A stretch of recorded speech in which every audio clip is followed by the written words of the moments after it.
Dead or alive, you are coming with me. Welcome to FoxFlix. I am Fivel Fox, and for this series we will be presenting the Robocop movies 1 through 3. My first guest is Dan Pullen. You can find him on Twitter at Dan Pullen Books, and please check out his other podcast, Movies from Hell, also on Twitter at the same handle at Movies from Hell. Dan joined me for the Predator series. We covered the Predator movie together, the fourth movie in the Predator series. If you like what you see here, I encourage you to go back and listen to that Predator series. Just like Robocop, it's violent and fun, and we talk a lot of nonsense. And now, presenting Robocop.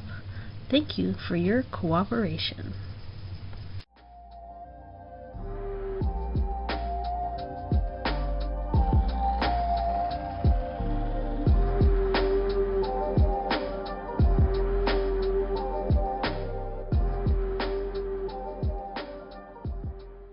Hi, Dan. How are you doing? I am doing very well. How are you? I'm pretty good, considering. I have finally just kind of got myself going and to jump back into these podcasts with a renewed energy. So I'm excited about putting these out there. Awesome, man. You know, I am always excited to jump on with you and talk about some killer flicks. Oh, we have so much fun. Yes. I love it. And if anything, it's just an excuse to do that. Like, I'm gonna be like Prince and just record a bunch of stuff with my friends. Yeah, no. If you were like, hey, do you want to talk about, like, I don't know, there's not many movies that I hate.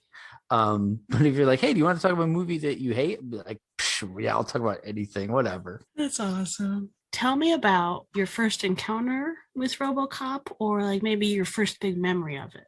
Yeah, it's more like impression. Okay. Because so let's see, Robocop came out in 1987. Is that right? Fuck, Yes, I didn't even write that 87. down. But yeah, okay, good. No, well, now I'm insecure and checking it again. But yes, I'm pretty sure 87. Yeah, let's go with that. So I was 10. All right, so I was in the 5th grade. It was more like Robocop just like landed and was like it permeated, you know, because it's called fucking Robocop. Like, the name Robocop should be like a Saturday morning cartoon show, right? Which it was. yes, it was. And like a couple years after this, there was something similar called Cops. It was like a syndicated show, and there was like these cyborg cops that could like stretch their arms and shit, whatever. But basically, like the idea of a Robocop just so excited every fucking 10-year-old in the world, right? That Robocop was instantly, it didn't even matter if we'd seen the movie or not. We were like, yeah, Robocop, fucking awesome. Now, of course, at 10, I did not see the movie, right? Because that's the other thing that permeated was the adult conversation happening around it, which was all I knew about this was it was like the most violent thing that, you know, had ever been created. It was sick and twisted and perverted, and I wanted to see it even more. So, that's like the best review ever. Right, you know, so you're like, I'm 10, it's called Robocop, and it's the grossest thing ever, give it to me, you know. So but the thing is, I don't know if my first actual experience with Robocop would have been one of two things: either seeing it edited for television, you know, probably at the age of like 12, right, or, you know, finally seeing it at like a friend's sleepover when I was like 13 or 14. Right. I'm guessing edited for television, which, you know, that's just the way that you have to see a lot of things when you're 11 or 12. And I think that's a lot of people our age were exposed to things that way. And that's why we watch these same movies over and over again. Yeah. We're kind of used to watching them over and over again. You know, it's like, oh, you know, Predator's on again, or Beastmaster, you know, and you don't actually get to see the real versions until, high school. Unless, you know, you had cool parents or something. Right. Which I did not. Well, I kind of did, but not for this stuff. Not for violence. My mom was like, no way. So I don't know if I'd say it's cool parents, and I don't want to say neglectful either, but like I was, because I'm on the other end of that. So when it came out, I was only 2, but I didn't actually have it into my house. I vaguely like have flashes of it, like very young. So I was probably like 6 or 7 by the time my dad had it on VHS and brought it in. Right. Yeah. And then like he didn't seem to care if I was watching movies with him, no matter what they were. Okay. I know because we watched like Killer Clowns that way, and like Predator and The Deer Hunter and Jacob's Ladder, and like these. Yeah, I still won't watch Jacob's Ladder. Oh, I won't ever watch it again, and I think I watched it when I was like 7. Just the commercials for Jacob's Ladder scarred me so much that I've literally never had. And you know me, I've watched fucking everything. Even to this day, I'm like, fuck, no, not Jacob's Ladder. And if you're already real that devil hyped, stuff. Yeah, it is. And if you're that hyped on it, you just can't go into it. You got to wait till you're like, I'll be fine, and then let it get you, because you aren't going to be fine.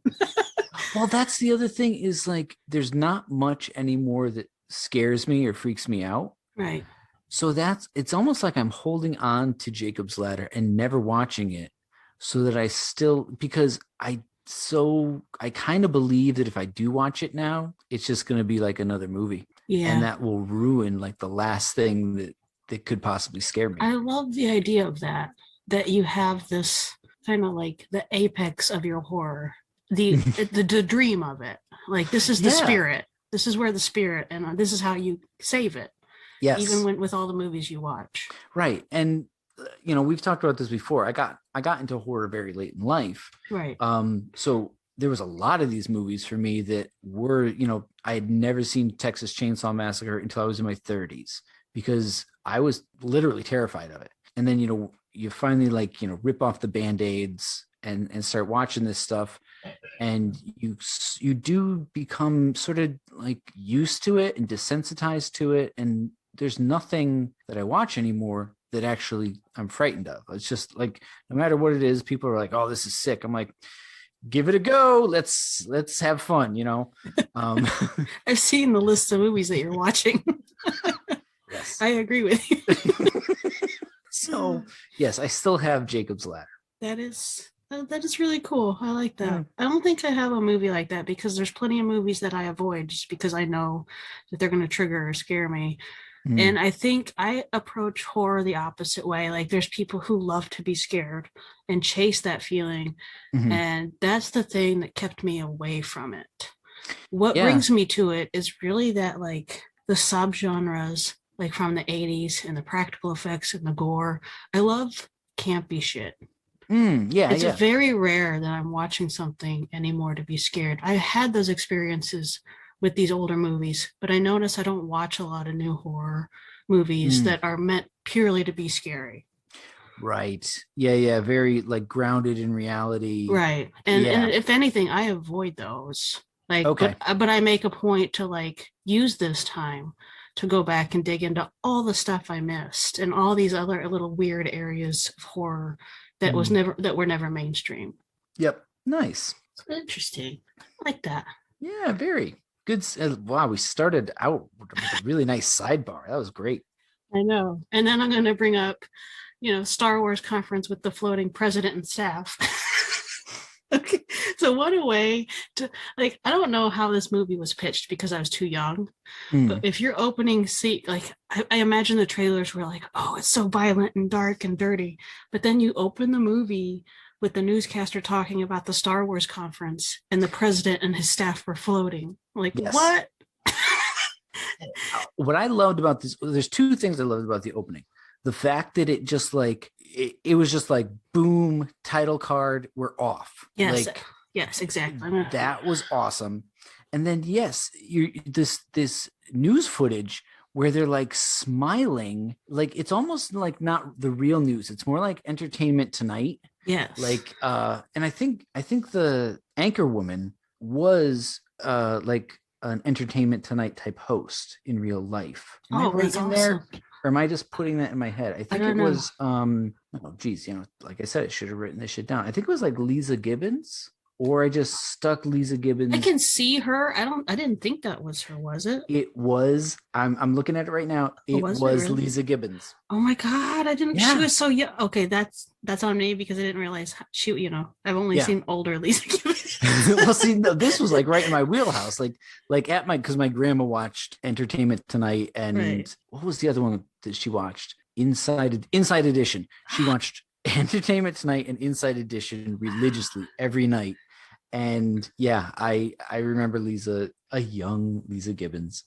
I totally missed that. Oh my goodness. So it was odd because this is like a crazy dystopian future. I love it. And then the satire that they're using at the same time to shape our setting. Because they're so like perky about it. They're like, genocide is happening and famine, and we're using lasers to destroy people. And back to you, Bruce. Right? And like the future is total chaos, all because like we couldn't keep up with the technology. Yeah. Is what it feels like. And it feels like that now, kind of. So that same feeling, it feels relevant. And there's a lot of things in this that felt uncomfortably relevant, and we'll hit those. But like, that's one of those things where like this idea, like it's that same Jurassic Park thing. Like we can, but should we? Right? Right. Yeah, definitely. And then you're right. The way this movie starts, we have the title card and we go. And I'm just going to go ahead and say this now. I love the way it ends for the same reason. Yes. Because it's such a clean, strong, efficient ending. Yep. There's no movie after the movie. I fucking hate those. Mm-hmm. So the beginning of my notes is literally the word boom title. Yes. And then my last note is end boom. See, we like what we like. Yes. We want to be punched in the face and then move on. Yep. Speaking of that, kind of speaking of that. Yeah, that ties in. 70s and 80s movie police stations just have the same feel in all these, but like it's different from anything post 80s, but I love that feel, right? Yes, right. Yeah, there's always like it's there's that main desk, right, where everybody could see, and like always like prostitutes, in and out, people yelling and getting in fights. Yep, smoking, coffee cups being yes. Oh yeah. All like I can't think of a movie where that is not the police station. Right. Like even in like rom-coms and stuff, that's always the police station. Yes, exactly. I was thinking about when I was watching this one again, I was like, how cool would it be to see like the cops from Predator 2 back there arguing about like this thing that's victimizing the city. Like I want that Easter egg. Yeah. Or like Turner and Hooch comes in, right? Like, why wasn't Hooch in this movie? Yep. Charlie Sheen and what's her name? Ferris Bueller's sister. Yeah.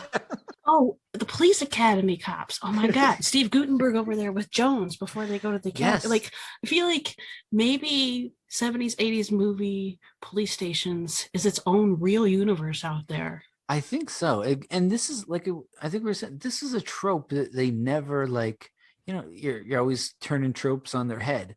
Yeah. This is a tried and true, like that's what a police station looks like, no matter what universe you're in. And we don't question it. No. We all believe that this is like, even now when I think this is what it should be like. Mm-hmm. And not that I've been to many police stations, but I did have to go bail my brother out of jail once. And the police station was nothing like this. And it was in like for Connecticut, it was a major city, but it's Connecticut. So maybe that's the problem. I don't know. We're not like a real state. We're not a real state. So you don't get a real police station. No, even in like our metropolises, we get like little backwater police stations. It's more like Gomer Pyle. Okay, so now you've made a good point. There are 2 police stations. There are Mayberry police stations, and then there are city police stations, and there's no in between. Correct. That is correct. Yes, you're right. Yeah. So yeah, you do have your like that's more like a sheriff station, right? Yeah. So it's like the sheriff and the deputy is always a jackass. and the sheriff is old and just can't stand it anymore. And here's the thing I don't understand about that. At some point, the deputy has to become the sheriff and start the cycle over again. Oh man, that's like it's like poof, you become competent. Like I don't get it. We need a bunch of we need a movie about that. where the deputy like all of a sudden he's like, wait, what do you mean I'm the sheriff? Yeah. Oh, that'll be great. I think you and I should just start like another podcast where we just like archive all the scenes of police stations and movies and then talk about them. I'm game. Like I said, listen, Kai, if we did a podcast tonight about and just made it up on the spot, I would be fine. And nobody even needs to listen to them. We'd just be like, what's the topic tonight? I don't know. Lawnmowers in movies. Okay, yeah. Oh, let me blow your socks off. There's a whole series called can you imagine like finding out oh, she was famous for being the prostitute in all of these police station scenes and all of these 80s movies. Like that was her claim to fame. Yeah. And there probably is that woman. She's gotta be. Yep. In 83, I was doing, this and that. And she's out there. Yeah. We'll find her. I was a prostitute in Predator 2. Mm-hmm. And then I was homeless in, what's this one? What are we doing? Robocop? Yeah, I got lost for a minute too. I did too. But I'm going to switch it from Robocop over to Starship Troopers. And here's why. Because I noticed only briefly that when you're walking through the locker room, it's a shared locker room. It's co-ed. And while the showers are in separate areas, like they're changing together in the lockers. So, and that's interesting. And I noticed like there was an article about this too in Starship Troopers, like the future is surprisingly co-ed and like not very open about bodies, but yet I don't know. It's just kind of this weird dichotomy. What's the shower situation in Total Recall? Do we see anyone shower? Other than I think like at the beginning, I don't know. I don't remember. Okay. We're gonna have to do a deep dive on shower. This is what I was gonna say. Now we have to do this.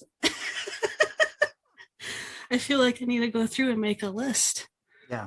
No, I definitely. So showering in Verhoeven sci-fi movies. What's the deal? That's your like, what is it?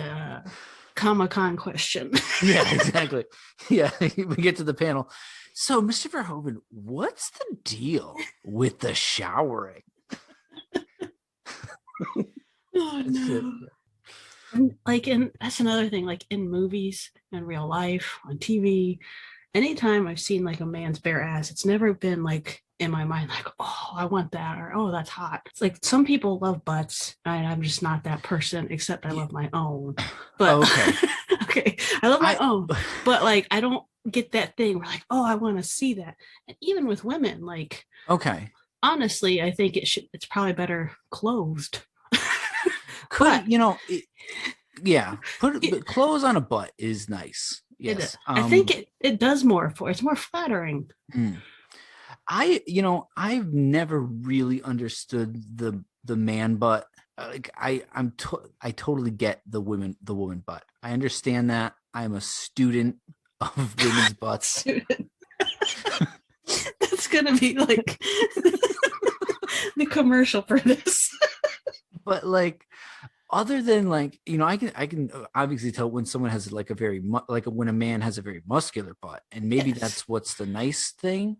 When a guy's butt is like in jeans, I don't know. They just all, unless it's like a pure potato butt, I can't really tell them apart. I mean, like we all know like what it's supposed to be a nice butt, but the only time I actually really notice something worth being remarkable is like when it's odd. Like Steve Guttenberg wore the worst mom jeans ever, and It Takes Two, to the point that we started calling them Guten butt because they were terrible. Right. Or like, and I get it, like, was it Mr. Baseball? There's like a couple shower scenes because it's a locker room, and I've seen that movie maybe 1,000 times, and it surprises me every time. Yeah, that is surprising. But not in like, and I get it because there are women who like those things. So like they are a student of men's butts. Right. The whole reason I'm bringing this up though, is obviously there's something that clicks with me because the minute we see Robocop bend down later, I was like, dad ass. And I realized maybe I don't like men's butts, I don't like women's butts, but cyborgs, man, that's my thing. Well, he does, yeah, and he does have a tank aspect there. So I can understand it. Like, it didn't do anything for me, but I can understand it. Right? Like, that to me was like, that's next level. Like, oh, that's how it's supposed to be. I see now that the future is Robocop's ass. It makes sense. I'd buy that for $1. I was kind of wondering when we would drop the first one of those. You got it. And it wasn't forced or anything. That was perfect. I would buy that for at least $50, just to be honest. Oh, yeah. But I'm frugal, so nothing above 50. Right. Yeah. No. Because I wouldn't go over 50 either. No. And then there's always like, if you really want to go cheap, there's the Tin Man. That is one just square flat ass. But he's like the Hank Hill of Robocop or robot butts. Oh my God. Way off track. Still in the police station now. I'm gonna bring it back. So our introduction to Anne Lewis. She's beating a guy up, which I mean, I get it. In the 80s, that was awesome to show how badass people were. Now I'm just kind of like, ugh. Yeah, I know. But the thing that I've never got past, even as like since I was a child, and this will never go away, I've tried. Immediately, I think of Sherry Lewis because she looks like her, and her name is Lewis, and she's sweet and kind. And I just feel like at some point, Lamb Chop is going to pop out. Right. She's going to get the big mascara going. And just, yeah, right out of, what do you think, Lamb Chop? No. I want them to be driving along and make a throwaway joke where they're just, if there was a fourth Robocop and they're patrolling the city and she's trying to cheer him up and she pulls out the puppet and she goes, turn that frown upside down, and something like that. Oh, fuck. Oh, no. And then I'm never going to be able to watch this movie the same way. Well, I'm saying this has ruined me from childhood. I want the buddy cop movie where it's Robocop and Lamb Chop. Like, cops got chops. Robocop and Lamb Cop. Like chips, but chops. Yeah. Right? Oh, no. Well, now it's infected YouTube, so. I don't know if, yeah, or yeah, RoboChop. Oh, RoboChop. RoboChop comes back to avenge Peter Murphy. Okay. And that way he could still be partners with Lewis. Oh my God. Yes. So it's RoboChop, and it's just Lamb Chop as a robot partnered with Lewis. I feel like we need to stop and just go make that movie and then do a podcast on that movie. Oh no. What the fuck? Oh, you know, I always suspect we're gonna get into nonsense, but this is fucking something else. And it's brilliant, right? It is. It makes total sense. I'm not saying this is not gold. This is why I was like, no one wants to hear what I have to say, because when I watch movies, whatever. But like, this is the shit that goes through my head when I watch movies. This is the good shit. It is. I would much rather watch a movie with you and, have to pause the movie because, we're laughing about RoboChop than like, do you see this here shot? They had to light this from behind. Right? And I'm just sitting in the back, like choking on peanuts, like RoboChops.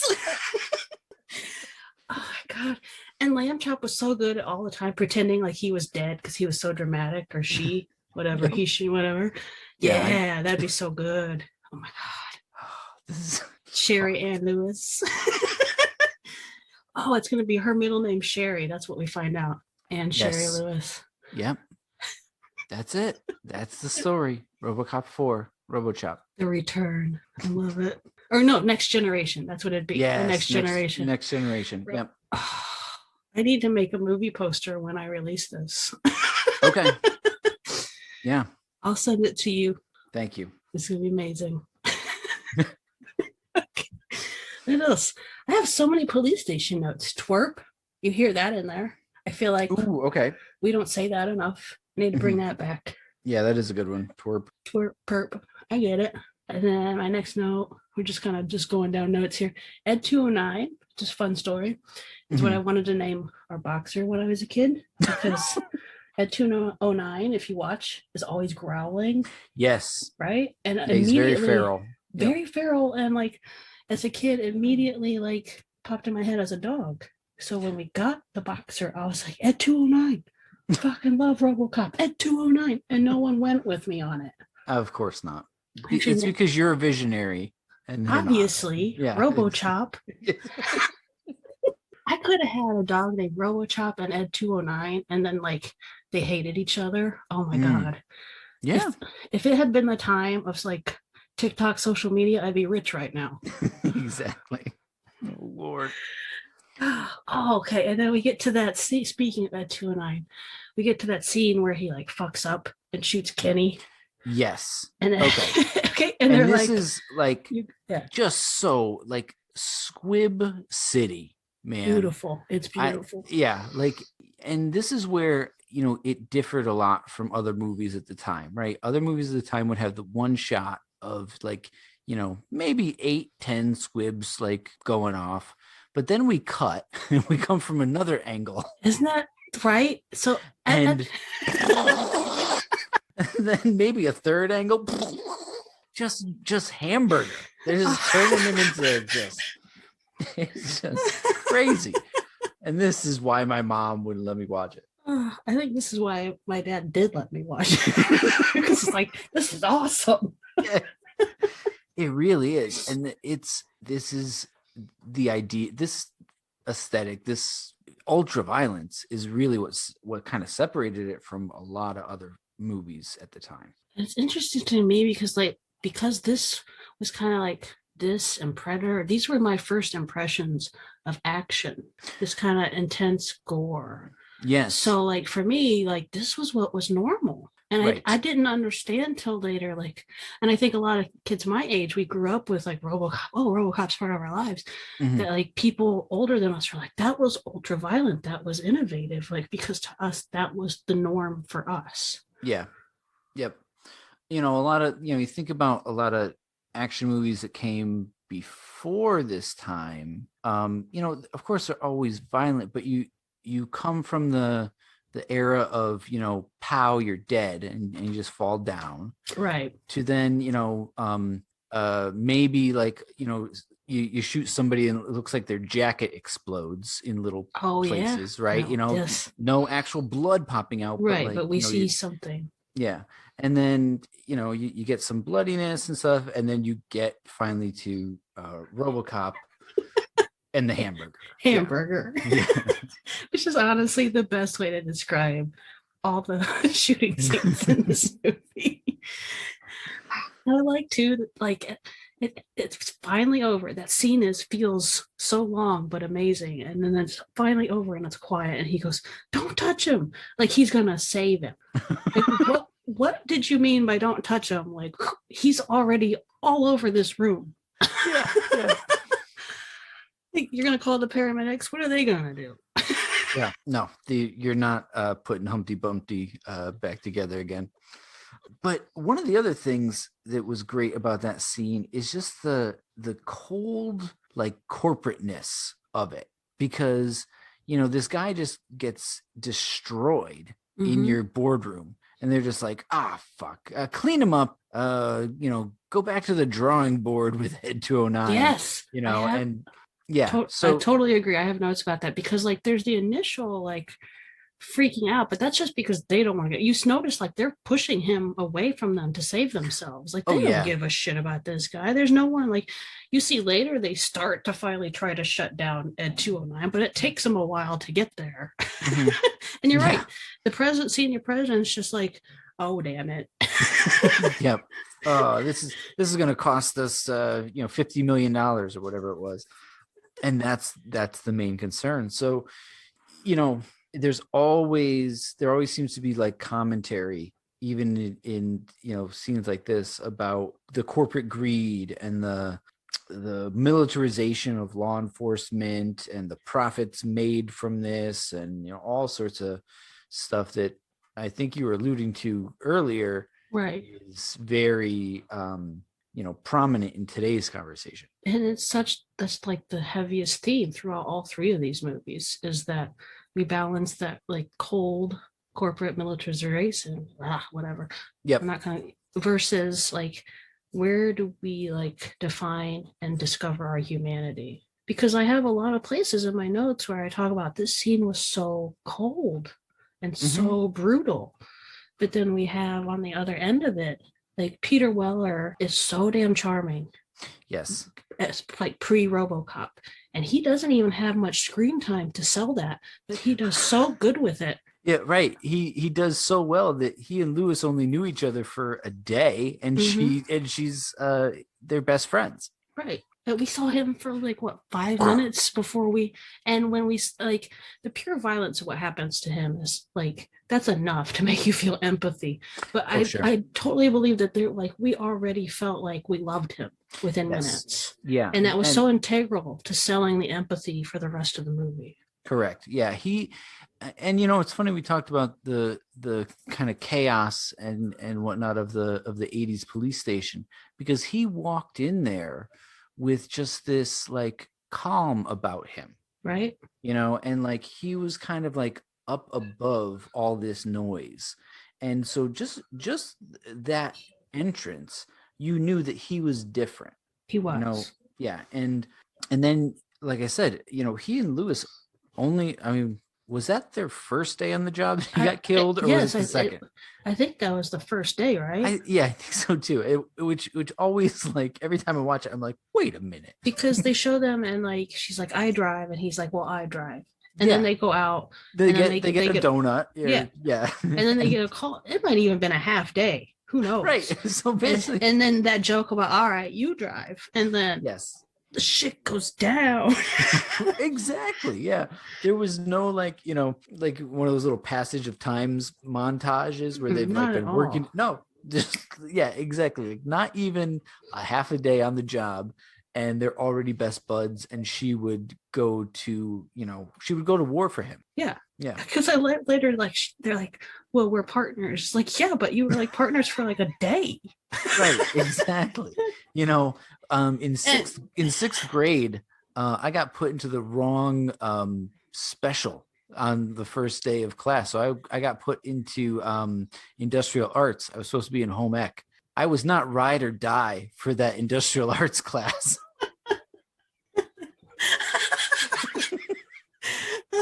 This is a great analogy. I feel like it has just as much meaning. It was like Mr. Hoffman was like, did I not call anyone's name? I was like, you didn't call my name. And he's like, all right, we'll just wait here. And then the next day they're like, oh, go to home ec instead. So it wasn't like I was like, hey, industrial arts for life. No. So well, now you got me thinking, this is like the equivalent of like getting picked for a dodgeball team, having a fight, that kid moves away, you see him like 5 months later, and you're like, bro. Yes, exactly. Let's take down Ted. He's a dick. So but at the same time, right, they do have great chemistry. Yeah, so that's the point, is that there's wonderful chemistry there. You believe it. There's so many feels, and you don't see it coming. Right. As ridiculous as it is that they are so connected, you believe that they are that connected. Yes. And then, man, Clarence has amazing lines in this movie. But and everyone loves Bitches Leave. I love that too. But I think Can You Fly, Bobby is my favorite. Okay. The way he delivers it, it's like so cold but stylish. Like he's a Bond villain. Yes. And that's one of the things that I love about this gang of bad guys. Again, this is something that was very present throughout the 80s action movies and stuff. The bad guys were actually really bad. Really, really bad. Like, they were not like conflicted, tortured souls. They were just the meanest, nastiest assholes on the planet. And they were out to just fuck everybody. Yes. And I like that. But I think there's a distinction between what we see, like, these are bad guys who are really bad, without like what I see sometimes now, which is just like too much. It's like over the top, right? Like, Sure. We're trying to show you how bad these people are. Like, I feel like, at least in this gang of guys, like, you didn't have to do much to sell it. No. I mean, that Fly Bobby line, like you're saying, it's cool. Mm-hmm. You know, they aren't crossing over into really sadistic territory. I guess not. Maybe that's not. I don't know. That's arguable, but I see what you're saying. Like, it's not like this is like constantly for show, because we even see, like, all right, so the initial time they attack Murphy and they blow off all his limbs and stuff, right? They have a little bit of fun. But, right. Like, we revisit that later and they're just like talking about all the stuff they want to do to him. And Clarence is like, no, just kill him. Let's go. Yeah. Right.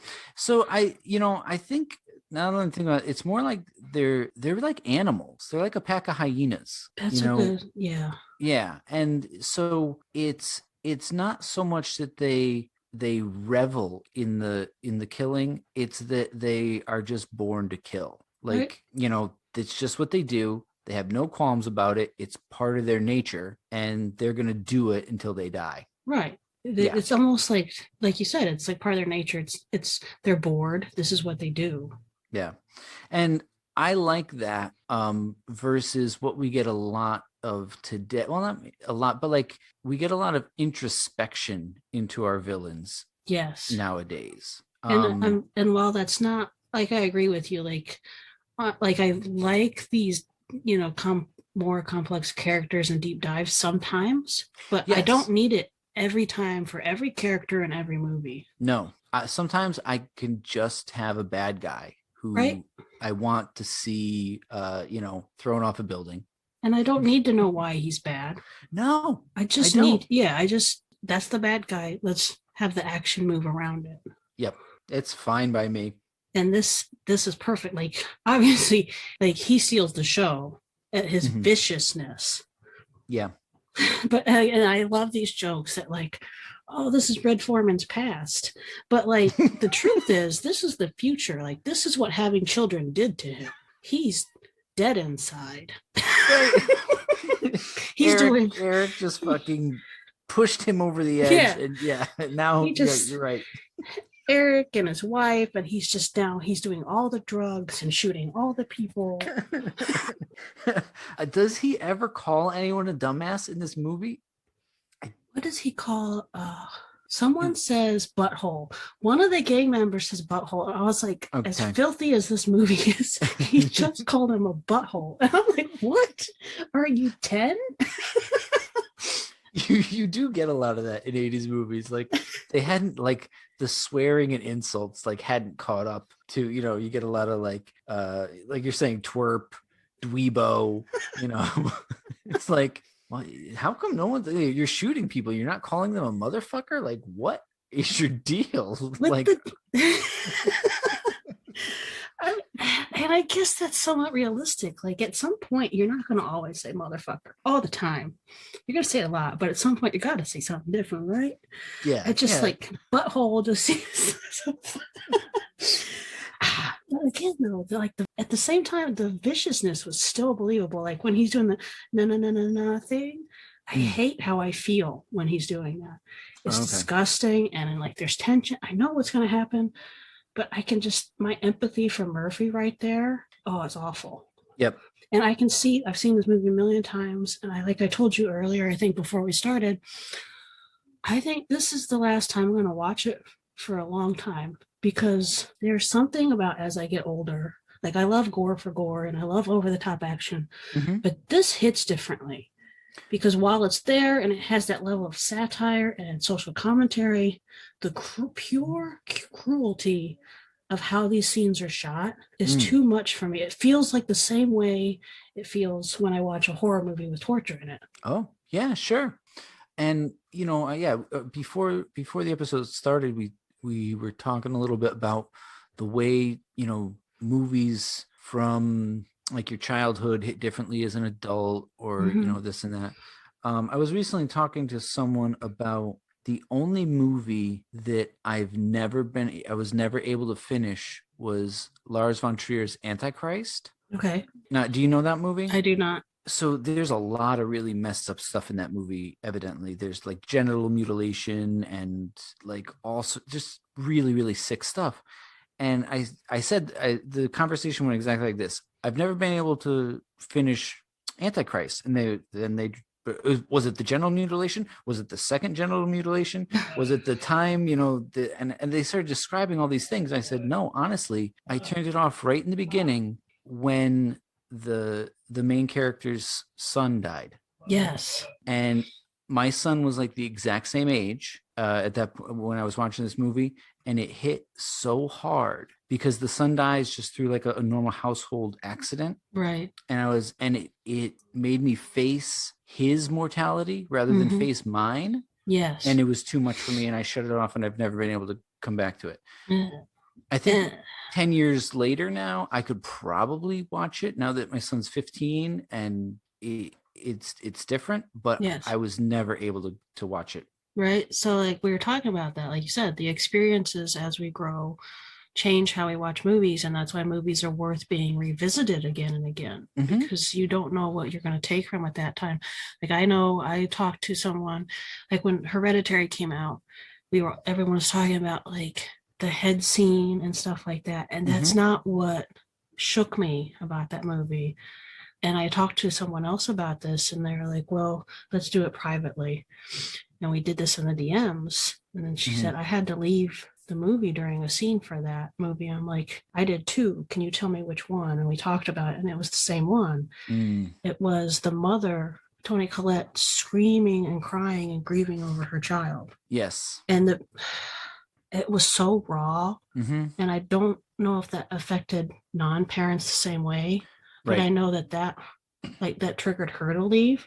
That triggered me to feel sick and have to walk away from the movie for a while, because that was like the horror part of it was scary and fun, but like that was what made that unsettling, that whole movie.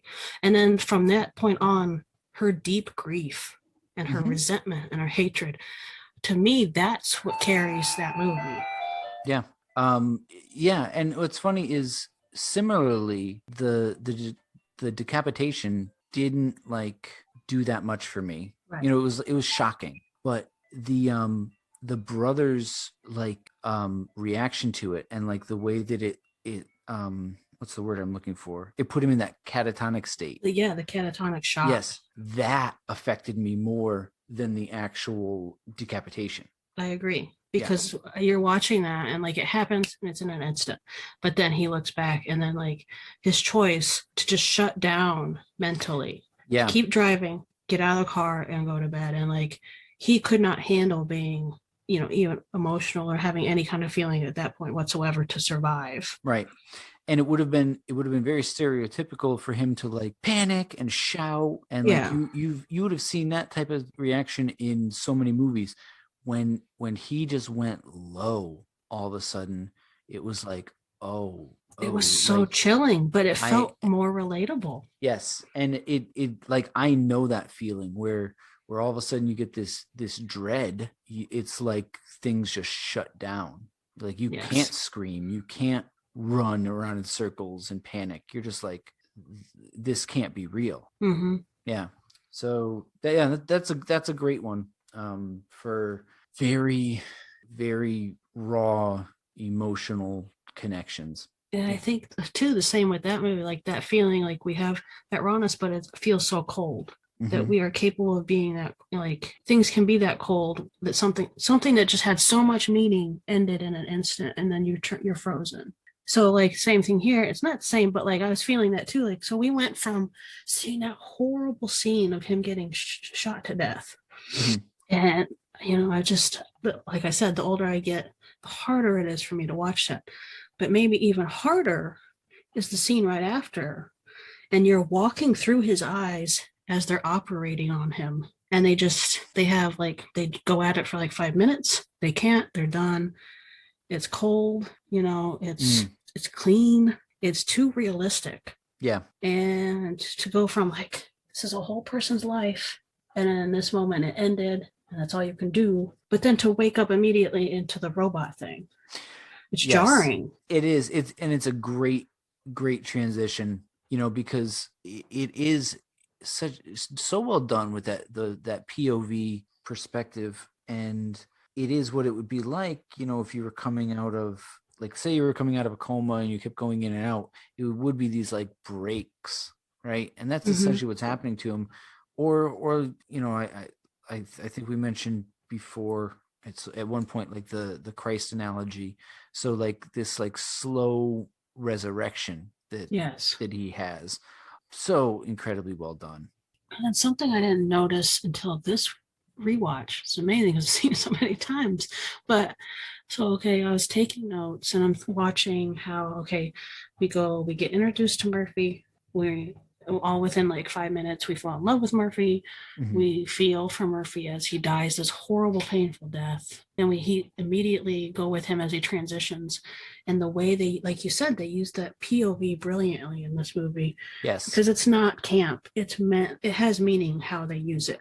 So what I noticed when we see him waking up as Robocop, you're seeing the things that they're showing us almost feel like, to me, I thought, what a child must see as they're growing. And I felt like, and I was watching these people from his point of view as a child, and them as like the people supposed to creating and taking care of him, and how horrible they seem and disconnected, right? That is great. We went from the end of his life to the birth of his new one. Yes. Even to the point where they're like, it tastes like baby food, right? And I laugh that he's trying to eat it, but like they are really hitting this point that he's like he's a grown ass man, but he's a baby. Yes. Oh, and now that you say all that, that's one of those like, how did I not notice that? Especially with the baby food, right? And I didn't catch it until this time. Yeah, but exactly what you're saying, like the way that they are like holding the conversations in front of him as if he's like not there. Like exactly how adults do with children. Yeah. And then there's a party scene and they're drunk and she's kissing on him, right? There's no like, it's just, it feels like a helpless child. Right. But just like with children, he's much more aware than the adults give him credit for. Right. Yeah. Ooh, that's really good. We finally got something better than Robocop. I don't know better. Yeah, I don't know. Yeah, but it's good. And then in that same scene, so we get he starts starting up and booting up, and we see his directives. I thought the way, I didn't notice this as a kid. It flew right past my head when they show Directive 4 classified. Like, I guess for film people now, that would have been like not so subtle. They're like, that's obviously something. Ooh, Chekhov's gun. Yeah. Yeah, but like, for me, and I think most mainstream viewers, you weren't paying attention. It's a nice little foreshadow that works. Yeah. Because that directive at that point could be anything. Yeah. And they make it more important later, and it's nice how they use that. I love that we return to that, and that's another thing I love about how this movie ends. Like I said, it was very clean and efficient, and all it comes back to not even like wrapping everything up. It just comes back to the directive. That's all you had to fix. He says, Dick, you're fired. Thank you. What's your name, son? Robocop. End of movie. Or not Robocop, Murphy. End of movie. Yeah. Perfect. Yep. Murphy. Yeah. And then cut. It's so wonderful. And I was also thinking, like, what's my directive for? Like my directive 4 is like to eat every rice ball that I can see. I know, right? Because like, something like, it'd be something like that. Oh, or like the way he reacts when he's trying to fight his directive 4. Oh, like, yeah. That's me if I have to go to a party. I just seize and shut down. Or if you know you've eaten too many rice balls. You're like, no, I can't eat anymore. That's post-directive 4. I've eaten too many. Exactly. Oh my God. So, like, this movie, I take it very seriously, and it has an emotional effect on me to the point where I even said, like, I don't want to watch this anymore, not for a while, because I think I watched it in a way that I opened myself up to it a little too much. And considering where I'm at in my life and the things going on right now, this, there was a connection there that I didn't necessarily want. Sure. No, that makes sense. And at the same time, like, I'm still giggling at this stupid stuff in my head when I'm watching this. Like, because I'm like, ha ha, Sherry Lewis, ha ha, rice balls. And I don't know how to I think you and I would get along just fine watching movies. I think a lot of people would be like, oh my God, Kylie, just stop. Why are you crying at Robocop? I know, but then making stupid ass jokes, like, pick one. Like, I can't. This takes me everywhere. I give myself to movies. Yeah, definitely. And then I know there's references to him, like they talk to him like he's a dog in this one. And then they do again in the third one for sure, like loyal as a puppy is in his programming. In this one, he's like, go get him, boy, and stuff like that. I'm sure there's probably something like in the second. And then again with the Ed 209 and the growling stuff, it's like when you have dogs pit against each other and fighting, right? Yep. Yes. So I never really.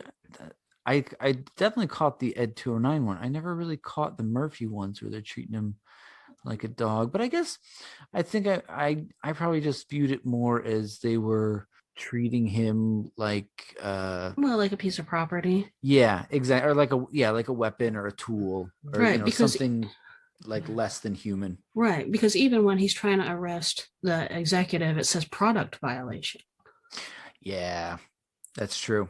I don't know. I noticed that that's a theme though, but I wouldn't have thought of that except that I had watched the other two, and it just keeps coming up. Yeah, I have not rewatched Robocop 3. I mean, I haven't seen Robocop 3 since I was like probably in high school. So it feels like Robocop 3, and I will talk about this, and I think I brought this up in when we talked about Robocop 2, but also during 3. Like 3 is 1 to 3 is the journey it takes to make Robocop family friendly, and like a toy line, and like now we have a PG or PG-13 movie, right? This is the one that brings in kids. Okay. Because now he's like almost like, it's like what happens with Gambler. Like now Robocop is everyone's friend. Okay. Sure. He goes from hero to like neighborhood pet, really, like Clifford. Okay. I did rewatch Robocop 2, but it was probably a couple months ago, and it was like while I was grooming my dog. So that feels appropriate though. You just filled in the spot for me. And then other things, let's see, I have notes. I would trust cops a lot more if they shot rapists in the dick and immediately got you therapy. Like, how progressive was that scene in 1987? Yeah. Yeah. Oh, you just went through this traumatic event. I'm calling you a therapist. What? Isn't that nice? Yeah. Yeah, this is like something we have to beg for and we still don't get. Right. No, Robocop knows. He knows what to do. And the thing is, he knows because he's giving a very clear definition of right and wrong. There's no, and that's the appeal of his cyborg part, is that there's no judgment call there. Right. Yep. He can't be bought. He can't be swayed. He's doing what's right. He's shooting rapists in the dick. Yeah. I feel like whoever like programmed that into his brain, I love it. Like very specifically, they're like, if someone's getting held hostage, shoot him in the dick. Yeah. That's the way to go. The hostage situation with that politician and the mayor, that felt too real. That was like Trump having a meltdown on January 6th, right? Did you feel that? That was a little crazy. Yeah, because at the time you see this movie, you're like, oh, that's over the top. And now it's just like, oh, no. And then right after, though, we get a scene where the lab doctor's eating chicken nuggets from McDonald's. And I'm just like, cool. It made me feel better. Yeah, definitely. And then every time they say OCP, I want to sing like about the OPP by like Naughty by Nature, right? And then like, yeah, you know me. exactly right. And then later, Robocop is looking up on the computer, accessing files, and it goes felony rap. I'm like, that's the OCP. Like they knew what they were doing. The next time I watch this movie, it's gonna be so different. The OCP, cyborg by nature. Their hit single, the felony rap. Yeah. Wow.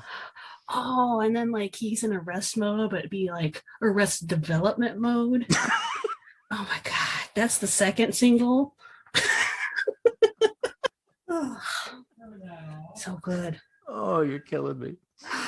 And then I saw like they give the address Murphy used to live. Yep. 548 Primrose Lane, Detroit. I looked that up. They were smart enough to never create that address in real life. Oh. Because apparently everyone looks that up and wants to go. Oh, sure. But if it had been real, how cool is that? If they had just like somebody bought the property and left the house and built the house that's in the movie and just let it be like a tourist thing. Hell yeah.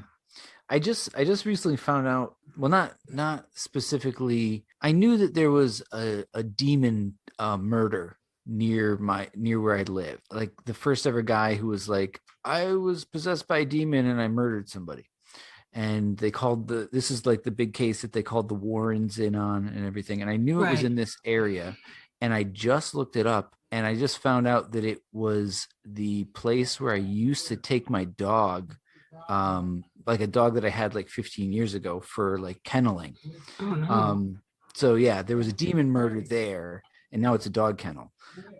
So it jumped into one of the dogs. They are not cashing in on that demon murder. Not at all. No, I mean, if that was my place, I would definitely be having demon murder tours, you know. But what do I know? That's just being smart. Yeah, I thought so. I would do dog kennel and demon murder tourism.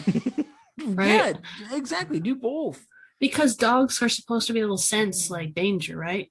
Mm-hmm. So then at night you have tours and like, listen to them bark. They're so scared. Right. You know, and you can put those cute little like devil horns on the dogs and stuff and be like, there's a demon. Oh no, it's just Fluffy. And at this point where I am on my notes, it's like, so I've reached the point in the movie where he goes, bitches leave. And I love it. I love it so much. And I was like, I need a doormat that says that. I need a doorbell that rings, that doesn't ring. It just says, bitches leave. Like, and if you laugh, that's how I know. Bitches leave. I'll stay. Right? Sing songy like that. And if you laugh or enjoy it, that'll be like, that's a good marker of your character. I'll be like, all right, I'll give you a chance. But if you take offense to it, I was like, well, I'm offended by you. Get out of here. Exactly. The doorbell took care of my business for me. Because we had during that all these elections and stuff, people were coming to our door even with COVID, and I have a doormat that is like vampire teeth and it's bleeding, and it says, come in, we're thirsty. And like the lady was knocking on the door and I finally answered it, and behind the screen door she's like wanting to talk to me, and I was like, no, I'm not interested, like please leave, there's a pandemic. And she's like, well, I think your doormat's inappropriate anyway. I'm like, okay. Like, well, that's awesome. You should have started with that. I would have told you to leave. Oh, people, man. Wow. I don't know. Yeah, I don't know. The world would be better just without the people. Yeah, pretty much. I think the animals feel the same way. Yeah. Oh, Lord. Okay, then we see like Murphy's human eye for the first time post Robocop. They shoot him up and then he falls into the stairwell with Ed 209. Yep. And then this is the moment where we see like his eye opens up and we see it move around. It's like, okay, so he has become Murphy at this point. Yes. Like indefinitely, he is now Murphy. And then contrasted with this robot who cannot take stairs, and which blows everybody's mind because they spent all this money. And is he just using elevators the whole time? What the hell? Yeah, that is pretty funny. And it was really kind of like, it was a comedic moment. I liked it, but at the same time, I was like, what? That's what I mean. Like Yeah. I love that moment. It's funny and it definitely makes a statement, but it's a choice because seconds before we have the illumination and the embracing of him and his humanity. And then we have this falling down the stairs. Like, Yeah. could you have picked different moments for this to happen? Yeah. And then like when the cops are shooting him, and then it felt like that same cruelty all over again. Because at this point, he's Murphy realizing he's reliving what happened to him the first time. Oh, that was rough. Yeah.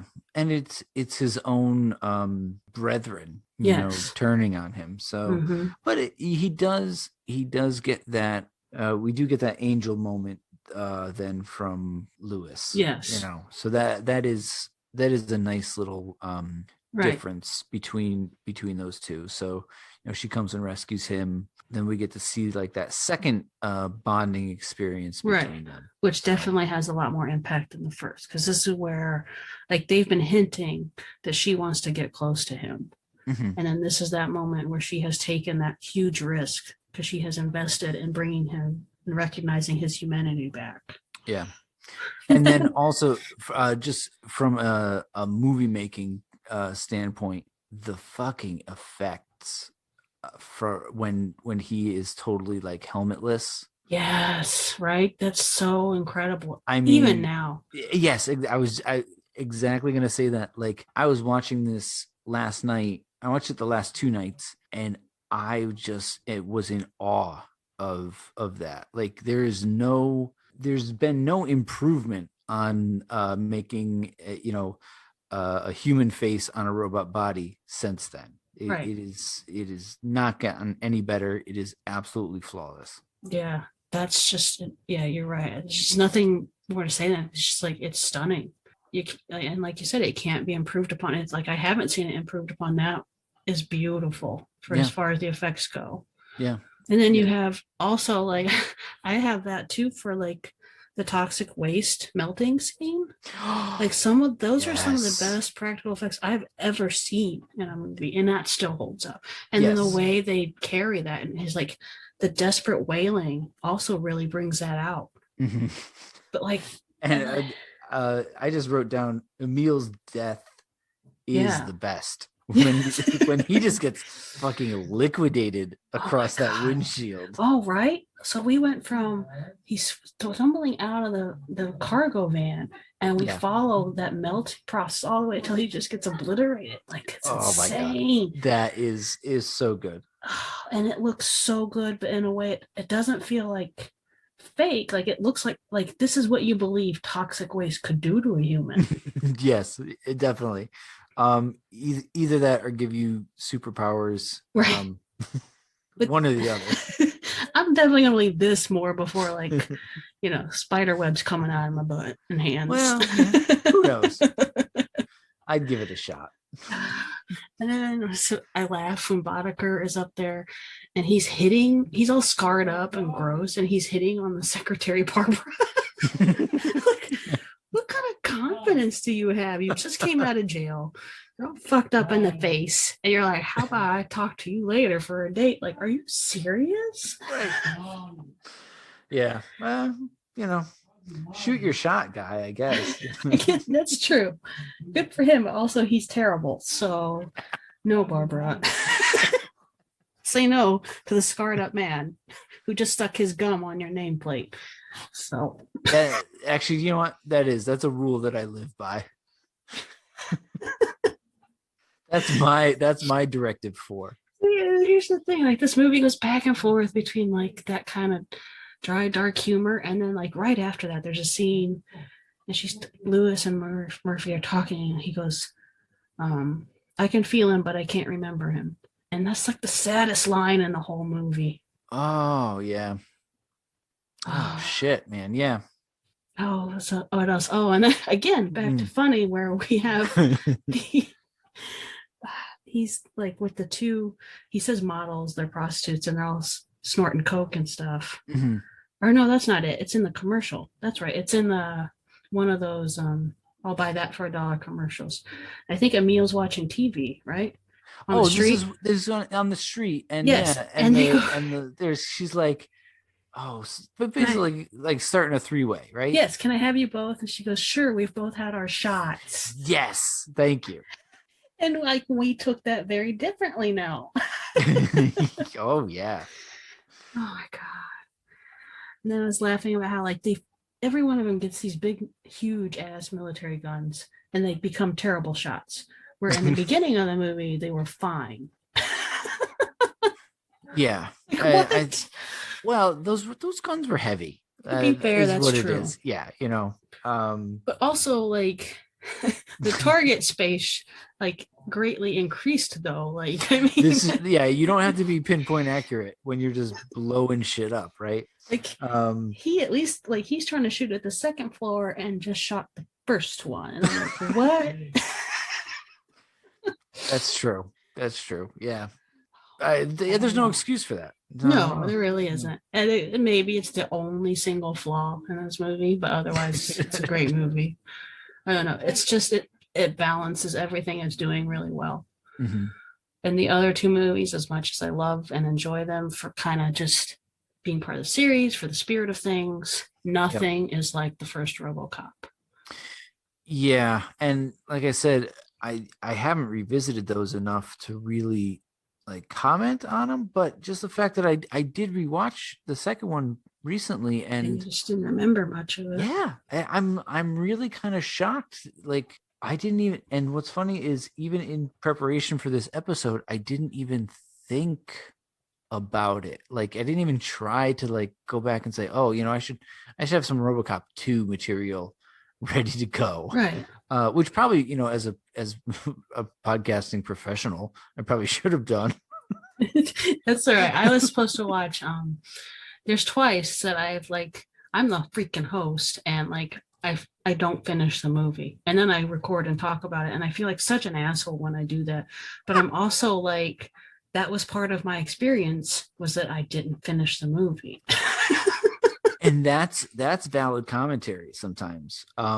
Yeah, I've had that, not so much where I didn't finish the movie, but my commentary on a movie that I've covered would be like, yeah, I fell asleep several times watching this movie, and I finally got through the end of it the fourth time. That's a valid commentary, I think.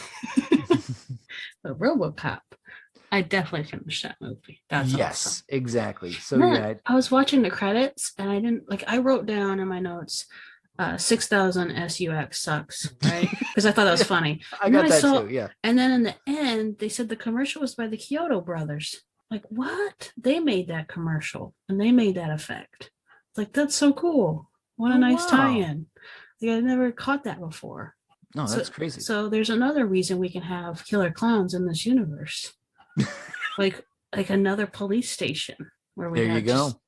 It wouldn't even have to be the clowns. Remember like the big footprints on the wall? That's all I want. I want to walk by a cell and there's footprints on the wall. That's enough. And then it verifies it. If we do get a clown, then they face off with RoboCop and the clown is like doing balloon animals and RoboCop rises up and does like a lamb thing. Like, oh, so good. Anyway, it's the OCP. You know me. So that's the takeaway from RoboCop is that there needed to be a rap album. I think so. Like, I can't believe that doesn't exist. Where was the Vanilla Ice theme song for this one? I mean, Ice, the perpetrator. I don't know. You know what I think it was? I think 87 was just a little too soon. Is what it was. If this came out in 91, you would have had Ice all over this. So, well, thank God he wasn't. born too soon. RoboCop was. He really was. Oh man, laughing so much, starting to cough. Jeez. I'm not gonna. It's a great, serious, dark, smart movie, but also RoboCop.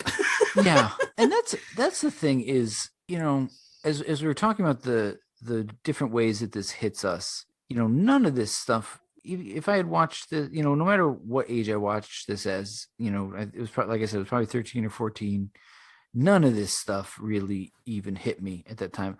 I didn't know until I was in my 20s that this movie was satire, Right. And to be fair, like I didn't realize that. Like I thought it was fun in like quirky ways, but I didn't realize it was satire until I got older. Yeah. I thought it was just really badass when I was a kid. And so much of that stuff just goes over your head.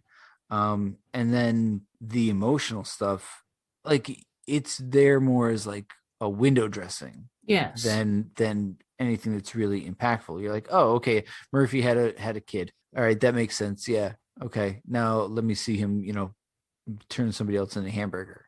So yeah, it's definitely a much different experience, and I'm not shocked at all at you saying you're not going to revisit this movie anytime soon because of the impact it's had. Right. Yeah, I think I think that's more of a reflection on me at the moment and where I'm at right now. But even that, I like how movies can do that for us. Like, okay, there's the journey I went on with the movie and how I felt, and then how I feel after the movie. How does that reflect on me? Mm-hmm. Yeah, man. Wow. Very cool. Getting deep with Robocop. I love the places we can go. It's nice. It's beautiful. This is no Ewoks versus Predators, but I'll take it. Right. I mean, I think our movies have layers, They do. Right. Ewok versus Predator is a way we can go. And then the emotional journey of Robocop is another. Yes. So that's beautiful. I do. Now I just kind of wish, if only Robocop existed in Predators 2 LA, that would have been a thing. Now, has there ever been a Robocop Predator crossover, like in comic books? In like Dark Horse comics? I don't know. Just let me look that up real quick. Like, why wouldn't there be? I mean, I know all of our ideas are brilliant, but that seems like an obvious one that somebody should have done at some point. Okay, so there's a lot of, yes, there is Alien versus Predator versus the Terminator. Oh, that's the Terminator. That's not Robocop. Okay. That one makes sense. And then there's a lot of art for it, but I don't see anything official here. That's a missed opportunity. Mm-hmm. If I've ever heard one. Especially with the culture of the Predator saying like, well, they take the best they can from all the fighters, right? And this is an honorable fighter. And your mention of the Terminator, we could have had like the greatest POVs in 80s action movies all going up against each other. I love that.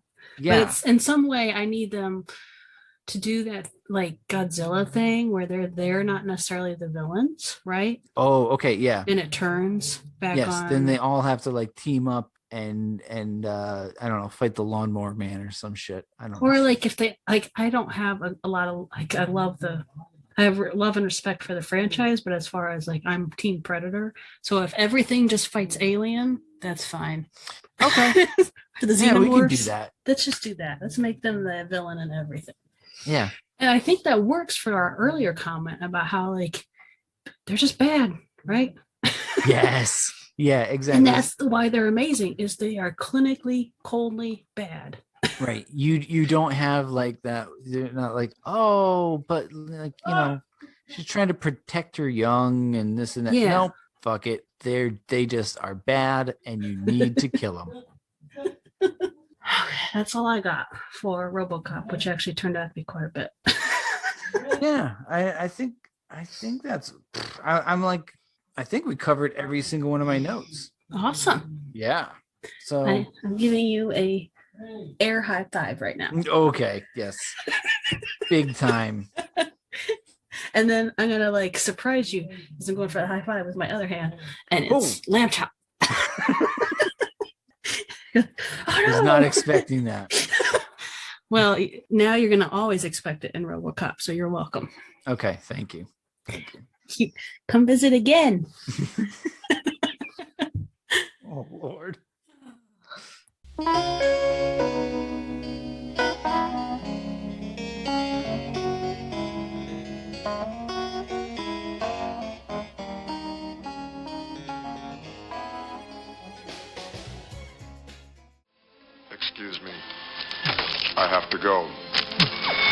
where there is a crime happening.